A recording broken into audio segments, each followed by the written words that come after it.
नमस्कार दोस्तों, आज मैं आपको फाल्गुन मास के चौथ माता की कहानी सुनाने जा रही हूँ। प्रेम से बोलिए चौथ माता की जय हो, गणेश भगवान की जय हो। एक नगर में एक बुढ़िया माई रहती थी। वह अपने बेटे के सलामती के लिए 12 महीनों की चौथ का व्रत करती थी। हर चौथ को पंसारी से थोड़ा सा गुड़ और घी लाकर 4 लड्डू बनाती, एक बेटे को देती, एक से पूजा करती, एक हथकार के लिए निकालती और एक चांद उगने पर खुद खा लेती थी। एक बार उसका बेटा ताई से मिलने गया। ताई ने भादुड़ी चौथ का व्रत रखा था। ताई से पूछा, माँ तो 12 चौथ करती है। ताई बोली, तेरी माँ तेरी कमाई से तरमाल खाने के लिए 12 चौथ करती है। तू परदेश जाएगा तो वह एक भी चौथ नहीं करेगी। लड़के को लगा ताई सच कह रही हैं। घर आकर माँ से कहा, मैं परदेश जा रहा हूँ, यहाँ तू मेरी कमाई खाने पीने में उड़ा देती है। माँ ने समझाकर रोकना चाहा, पर बेटा नहीं माना। माँ ने उसे साथ ले जाने के लिए चौथ माता की आंखें दिए और कहा, मुसीबत में यह आंखें तेरी मदद करेंगे। वह आंखें लेकर रवाना हो गया। घूमते हुए एक नगर में पहुंचा। उसने देखा एक बूढ़ी माई रो रही हैं और पुआ बना रही हैं। उसने कारण पूछा तो बूढ़ी माई ने कहा, बेटा, इस नगर की पहाड़ी पर एक दैत्य रहता है। पहले वह नगर में आकर कई लोगों को खाने के लिए मार देता था, इसलिए यहाँ का राजा उसे खाने के लिए हर घर का एक आदमी उसके पास भेजता है। और आज मेरे बेटे की बारी है, इसलिए रो रही हूँ और उसी के लिए पुए बना रही हूँ। वह बोला, तू पुए मुझे खिला दे, तेरे बेटे की जगह मैं चला जाता हूँ। बुढ़िया माँ ने खीर पुए उसे खिला दिए। खा पी कर वह सो गया। रात को राजा के सैनिक आए तो बूढ़ी माई ने उसे भेज दिया। दैत्य के सामने पहुंचने पर उसने चौथ माता की आंखें दैत्य की तरफ फेंक कर कहा, हे चौथ माता, यदि मेरी माँ मेरी सलामती के लिए व्रत करती है तो दैत्य का सिर कटकर गिर जाए। तुरंत दैत्य का सिर कट गया। लड़का वापस आ गया। राजा ने उसे उपहार देकर विदा किया। चलते हुए एक दूसरे राजा के नगर में पहुंचा। इस राज्य में आमा तभी पकता था जब एक इंसान की बलि दी जाती थी। सिपाहियों ने उसे पकड़कर आवे में चुनवा दिया। लड़के ने आंखें आवे में डाले और कहा, हे चौथ माता, यदि मेरी माँ मेरे लिए व्रत करती है तो आमा मेरे बलि के बिना ही झट से पक जाए। आमा तुरंत पक गया। आवे में से मिट्टी की जगह सोने चांदी के बर्तन निकले। अंदर से लड़का बोला, बर्तन धीरे धीरे निकालना, मुझे लग जाएगी। राजा ने उसे निकलवाया और पूछा, इस आमे से तुम बच कैसे गए? लड़के ने बताया कि उसकी माँ चौथ माता का व्रत करती है, व्रत के कारण ही वह बच पाया है। राजा को विश्वास नहीं हुआ। उसने एक चांदी की सुराही मंगवाई और कहा कि सुराही की नली से निकलकर दिखाओ, तभी मुझे विश्वास होगा। लड़के ने चौथ माता को याद करके आंखें सुराही में डाले और कहा, मैं भौरा बनूं, सुराही से निकलूं। लड़का भौरा बनकर सुराही से निकल गया। राजा खुश होकर राजकुमारी की शादी उसके साथ करा दी और सभी लोगों को चौथ माता का व्रत करने को कहा। उसे माँ की याद आई। उसने राजा के पास जाकर खुद के नगर जाने की इच्छा जाहिर की। राजा ने रथ, घोड़ा, हाथी और खूब सारा दान दहेज देकर उसे विदा किया। चौथ के दिन अपने नगर पहुंचा। वह अकेला पंसारी के यहाँ माँ का इंतजार करने लगा। सोचा, चौथ है तो माँ यहाँ जरूर आएगी। थोड़ी देर बाद लकड़ी टेकती हुई माँ आती दिखी। उसकी माँ की आंखों में जाले आने के कारण दिखना कम हो गया था। लड़के ने जानबूझकर अपना पैर लकड़ी में लगा दिया। कहने लगा, बलरे पूत काटी, मेरे पैर में लगा दी।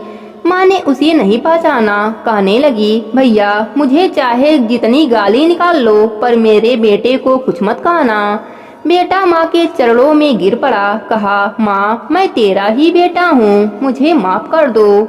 माँ ने उसे गले से लगा लिया। नगर के लोगों ने विश्वास नहीं किया कि वह उसी का बेटा है। बूढ़ी माँ ने चौथ माता को याद करके कहा, हे चौथ माता, यदि मैं अपने बेटे के लिए व्रत करती हूँ तो मेरे स्तन में दूध भर जाए और उसकी धार मेरे बेटे के मुंह में गिरे। माँ के स्तन से दूध की धार निकलकर बेटे के मुंह में गिरने लगी। लोग चौथ माता की जयकारा लगाने लगे। उस नगर के सभी लोग चौथ माता का व्रत करने लगे।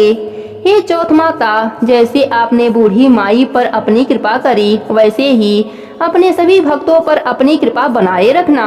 कहानी अधूरी हो तो पूरी करना, पूरी हो तो मान रखना। प्रेम से बोलिए चौथ माता की जय हो।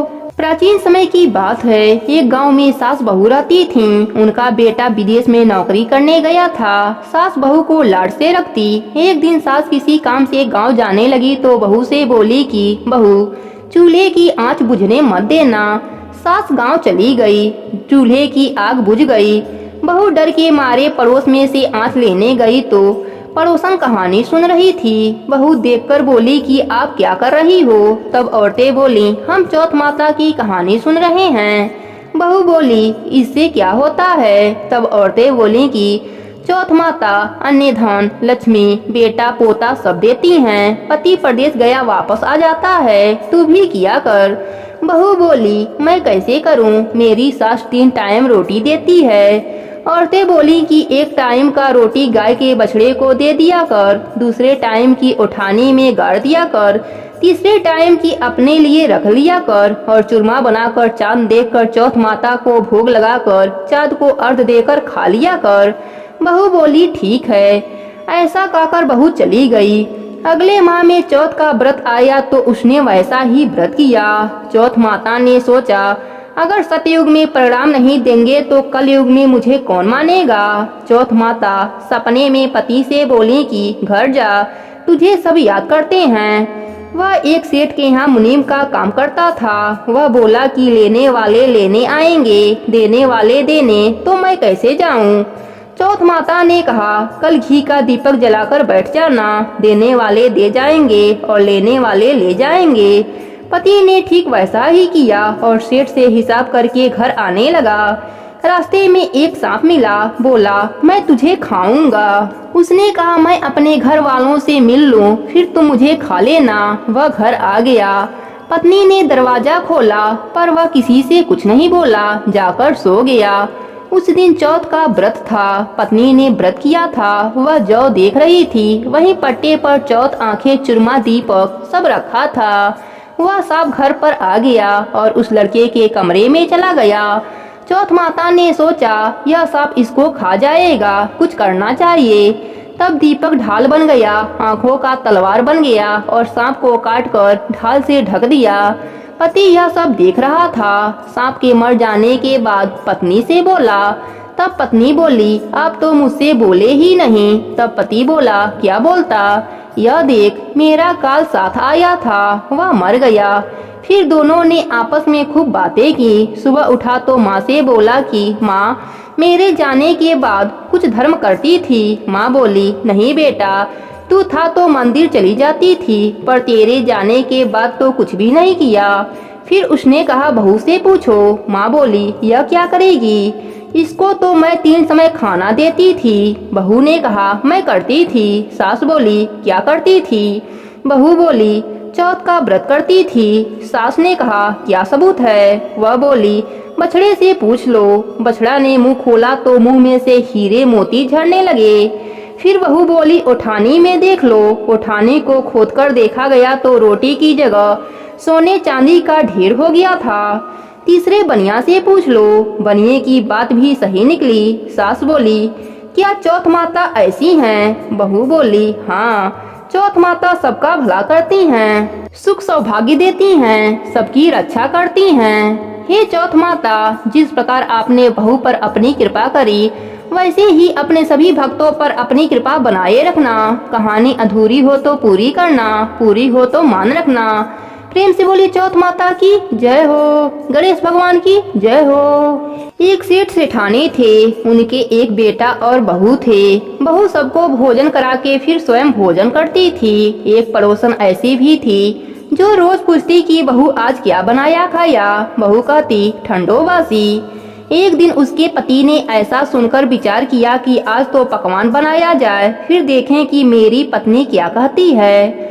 उसने तरह तरह के पकवान बनवाए और घर के सभी लोगों ने एक साथ बैठकर भोजन किया। आज भी पड़ोसन ने पूछा तो बहू ने कहा ठंडो बासी। सेठ के लड़के ने सोचा हो ना हो कोई बात अवश्य है जिससे कि मेरी पत्नी ऐसा कहती है। उसने पत्नी से पूछा तुम रोज ठंडो बासी खाया ऐसा क्यों कहती हो जबकि हम सब एक साथ बैठकर कई तरह के पकवान खाए।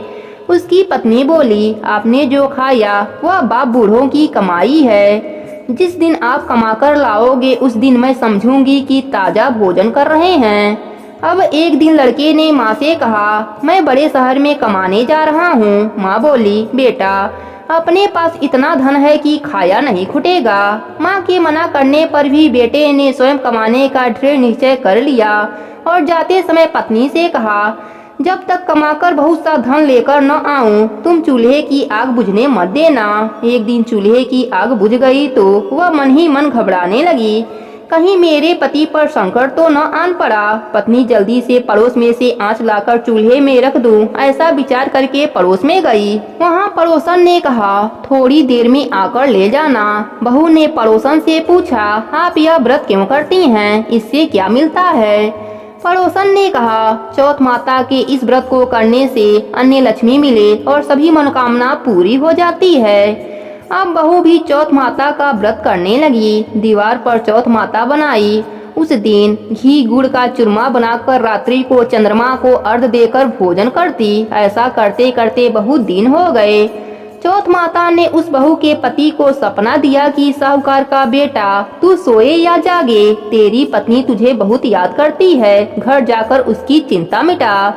तू दुकान खोलकर कक्कू केसर का पगलिया बना के बैठ जाना। आज तेरा हिसाब किताब चुकता हो जाएगा।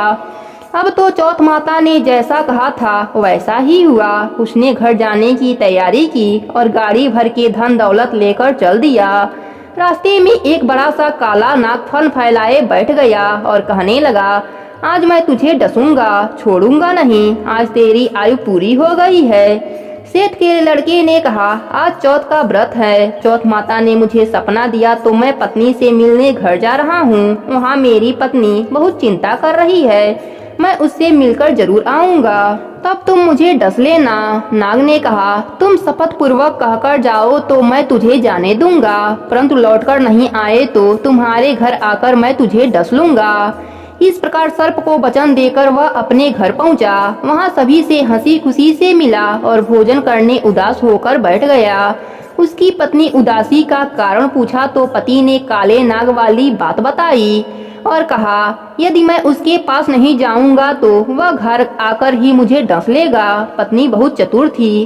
उसने कहा कि आप घबराओ मत लेट जाओ मैं एक उपाय करती हूँ। पत्नी ने कमरे की 7 पेढ़ी धोई। पहली पेढ़ी पर रेत, दूसरे पर इत्र, तीसरे पर गुलाल फूल, चौथे पर कक्कू केसर, 5वें पर लड्डू पेड़ा, 6वें पर गादी गलीचा और 7वें पेढ़ी पर दूध का कटोरा भरकर रख दिया। इस प्रकार वह 7 पेढ़ी सजाकर बैठ गई। आधी रात होने पर नाग आकर पेढ़ी चढ़ने लगा। पहली पेढ़ी पर रेत में लोटपोट गया और कहने लगा कि सेठ की बहू तो आराम तो बहुत दिया पर बचनों से बधा हूँ सो डसूंगा अवश्य ही। इसी प्रकार 7 पेढ़ियों पर नाग आराम करता हुआ और कहता हुआ कि डसूंगा जरूर कमरे में जाने ही वाला था कि चौथ माता ने विचार किया कि मैं इसे नहीं बचाऊंगी तो संसार में धर्म कर्म और व्रत पूजन को कौन मानेगा। अब गणेश भगवान, चंद्रमा जी और चौथ माता ने उसे बचाने का विचार बनाया। चंद्रमा जी उजाला किए, चौथ माता ढाल बनी और गणेश भगवान तलवार लेकर नाग को मार दिया और ढाल से ढक दिया। अब बहू भी थकी हारी सो गई। दिन उगा तो लोग बेटे से मिलने आए परंतु बेटा बहू तो उठे ही नहीं थे। बहुत देर हो गई तो माँ उन्हें उठाने गई।